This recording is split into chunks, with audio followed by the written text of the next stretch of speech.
जनवरी 28, 2026 मुंबई का Chhatrapati Shivaji Maharaj international airport. सुबह के ठीक 8:10 थे। एक सफेद रंग का लियर jet 45XR registration number VTSSK runway से उड़ान भरता है। ऑनबोर्ड 5 लोग हैं। पायलट सुमित कपूर, जिन्हें 16,500 घंटों का फ्लाइंग एक्सपीरियंस है।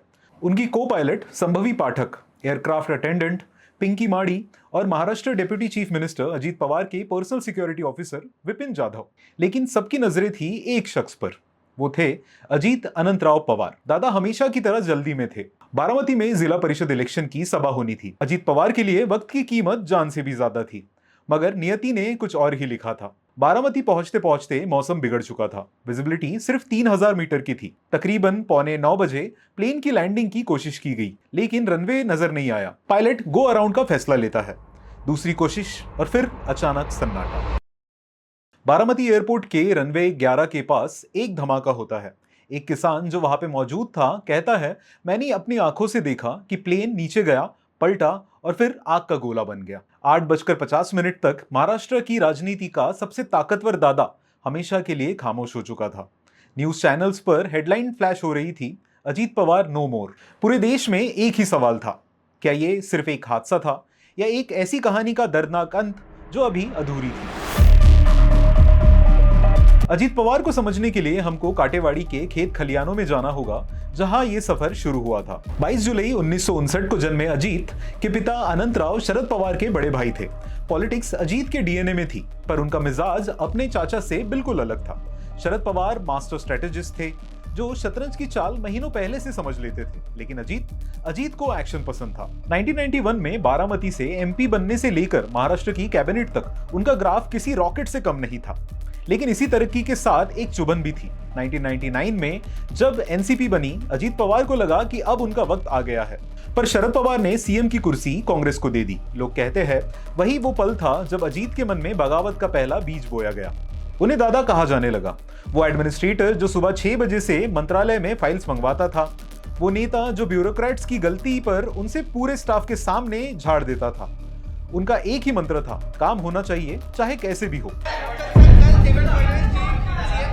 लेकिन ताकत के साथ बदनामी भी आई। इरिगेशन स्कैम का साया उनके पूरे करियर पर रहा। 70,000 करोड़ के घोटाले के आरोप लगे। ईडी और सीबीआई की इन्वेस्टिगेशन भी आई। हर बार दादा ने कहा मैं निर्दोष हूं, पर हेडलाइन उनका पीछा नहीं छोड़ रही थी। और फिर आया वो बदनसीब दिन, अप्रैल 2013।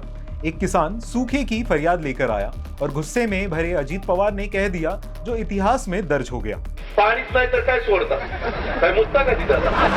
इस एक लाइन ने उनकी इमेज को परमानेंट स्कार दे दिया। उन्हें एरोगेंट, इनसेंसिटिव कहा गया। उन्होंने माफी भी मांगी, पश्चाताप भी किया, पर राजनीति में शब्द कभी वापस लिए नहीं जाते। लेकिन दादा ने हार नहीं मानी। वो जानते थे कि महाराष्ट्र की शुगर बेल्ट उनके बिना नहीं चल सकती। वो डेप्यूटी सीएम बने, बार बार बने। पृथ्वीराज चौहान, उद्धव ठाकरे, एकनाथ शिंदे और देवेंद्र फडणवीस, सरकार किसी की भी हो, दादा का होना जरूरी था। अजीत पवार की सबसे बड़ी पहचान बनी उनकी मॉर्निंग ओथ सेरेमनी।